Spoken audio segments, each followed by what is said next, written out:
Now, what happens in China may not affect all of you, but the weather now that gets to each one of us.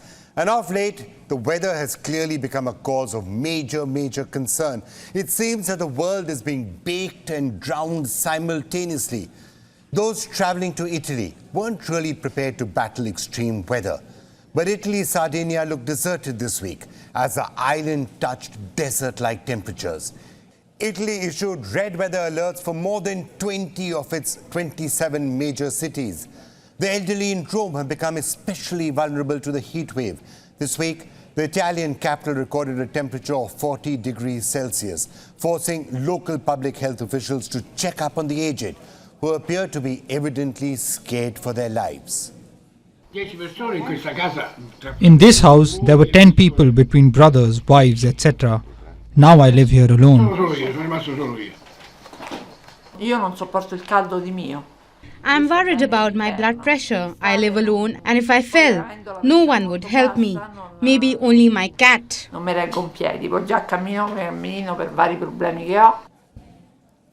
people in places like India may say 40 degrees, what's the big deal about that? We often have it here. Now, remember, countries in Europe aren't really designed, their systems aren't really geared up for heat wave conditions, not like this. It's not exactly the same as it is in parts of the tropic. And that's why hospitals in some parts of Italy have seen up to a 20% increase in medical emergencies. In Spain, in Barcelona, residents and tourists have been flocking to the beach in an attempt to beat the heat. Weather stations across Spain have recorded temperatures upward of 40 degrees Celsius. In the United States, Phoenix broke a 50-year heat record. Temperatures reached more than 43 degrees Celsius for the 19th straight day. The previous record of 18 days was set in June 1974. In Yemen's Sana'a, the temperature at this time of the year is normally between 15 to 25 degrees Celsius. This year, the scale has touched 33 degrees, leading to an unprecedented demand for ice and air conditioners. This year we noticed that the demand for ice cubes and other ice products has increased due to the high temperatures. The demand for all ice products, whether mineral water cubes, ice creams, etc. increased due to the high temperature.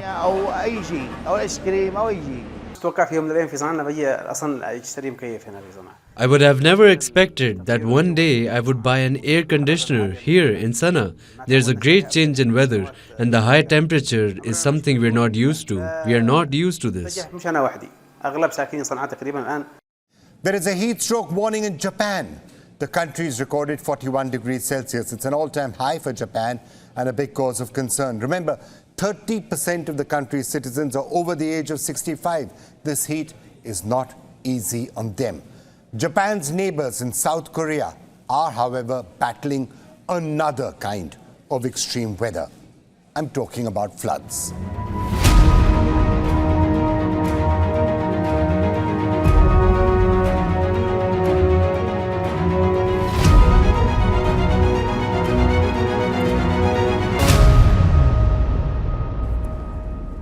Heavy rains have killed at least 40 people in South Korea. 14 people died after being trapped in a flooded underpass in the city of Jeongju.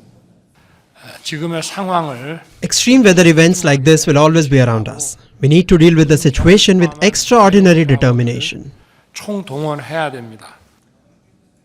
It's happening in other parts of the world as well. A wall collapsed due to heavy rain in Pakistan. At least 11 people died.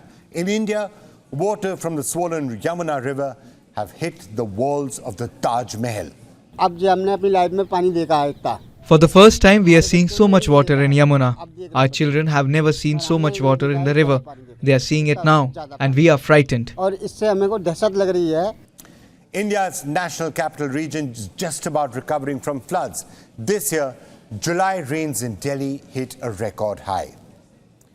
Now, what do you call all of this except extreme weather? Is this climate change? Is this global warming? Well, what else? The world may be united in suffering, but is there a solution here? Also, is the extreme weather trend going to get worse? And we're now being joined by Louis Torrent, climate change consultant. Louis, there seems to be climate change, of course, global warming, yes, but there's also flooding. So some sort of climate change which is now actually visibly affecting the world in a very visible manner?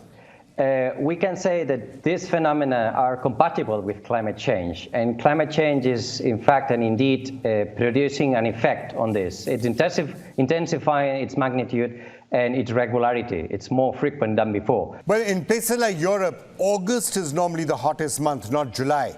So are we heading for a really unpleasant few days or few weeks in Europe now, as they head for the holiday season?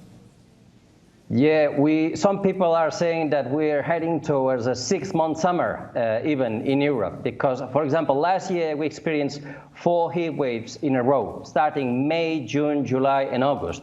This year has been a little bit softer, but we've experienced at least 2 heat waves, one in June and another one in July, which, as you said, is not common, but it's happening. And this is a bit of a concern for the tourism sector, because the hotter temperatures are reached in the Mediterranean area, both in the north part in Europe and in the south part in northern Africa. And this is already creating an effect in reservations, because people are canceling reservations in the southern part of Europe and even going to northern parts of Europe where the weather is cool. All right. Thank you so much, Luis, for joining us with that perspective. Thank you. Thank you.